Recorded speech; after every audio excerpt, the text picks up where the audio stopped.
City India news Telugu, ఇది చీకటి వెలుగు. ఈరోజు ప్రపంచ పర్యాటక దినోత్సవం. ఈ సందర్భంగా అనేక కార్యక్రమాలు తెలంగాణ ప్రభుత్వంచే చేయబడ్డాయి. అందులో భాగంగా విద్యార్థులకు టూరిజం మీద అవగాహన పెంచడం కోసం ప్రతి స్కూల్లో essay writing competition, elocution competition, drawing competition ఇవన్నీ కూడా ప్రతి స్కూల్లో చేసి ఉత్తమ విద్యార్థులకు ఫస్ట్, సెకండ్, థర్డ్ ప్రైజులు ఇవ్వడం జరిగింది. మొత్తం కూడా ప్రభుత్వ పాఠశాల విద్యార్థులందరూ ఈరోజు సమీకృత కలెక్టరేట్లో ఈ ప్రపంచ పర్యాటక దినోత్సవాన్ని జరుపుకున్నాం. అధికార యంత్రాంగం, అడిషనల్ కలెక్టర్ గారు, మేము అందరం కలిసి ఆ విద్యార్థులకు బహుమతి ప్రదానోత్సవం కూడా చేయడం జరిగింది.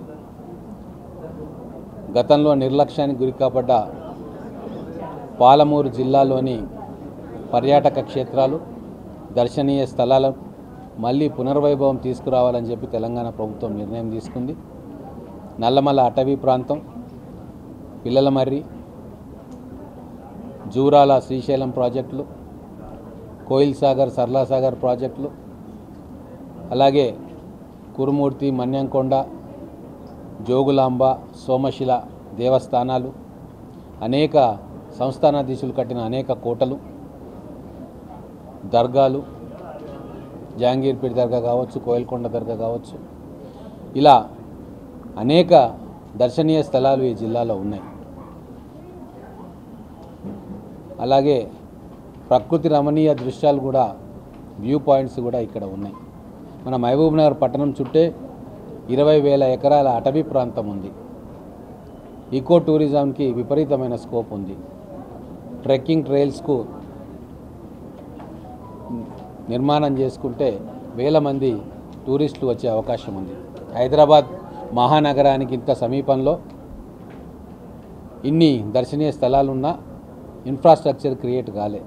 కాబట్టే మా ప్రభుత్వం ఖచ్చితంగా రాబోయే 4 సంవత్సరాల్లో మొత్తం ఇన్ఫ్రాస్ట్రక్చర్ క్రియేట్ చేసి యాత్రికులు ఎవరైనా వచ్చినా, టూరిస్టులు వచ్చినా వాళ్ళకు కావాల్సిన అన్ని సౌకర్యాలు కూడా ఇక్కడ పెట్టి కొన్ని వేల మంది టూరిస్టులను అట్రాక్ట్ చేయాలని చెప్పి ఆలోచన చేస్తూ ఉన్నాం.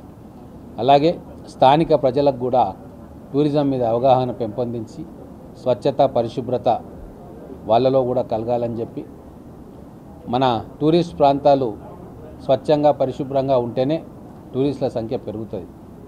కాబట్టే ఒక ఇంటిగ్రేటెడ్ ప్లాన్ తయారు చేసుకొని పాలమూరు సర్క్యూట్ అని దానికి పెట్టి, ఒకటి పిల్లలమర్రి సర్క్యూటు, దాంట్లో భాగంగా ఒకటి పిల్లలమర్రి సర్క్యూట్, ఒకటి నల్లమల సర్క్యూట్, ఇవి పెట్టుకొని దానికి ఫండ్స్ కేటాయించుకొని రాబోయే రోజుల్లో ఆ ప్రదేశాల్లో టూరిస్టులకు కానీ, యాత్రికులకు కానీ కావాల్సిన అన్ని సౌకర్యాలు కలగజేయాలని చెప్పి మేమంతా నిర్ణయించుకున్నాం.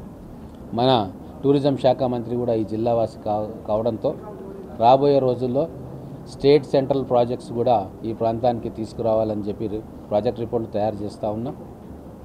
ఖచ్చితంగా గతంలో కంటే ఇక్కడ టూరిజంను అట్రాక్ట్ చేయడానికి అనేక కార్యక్రమాలు మేము చేయబోతా ఉన్నాం.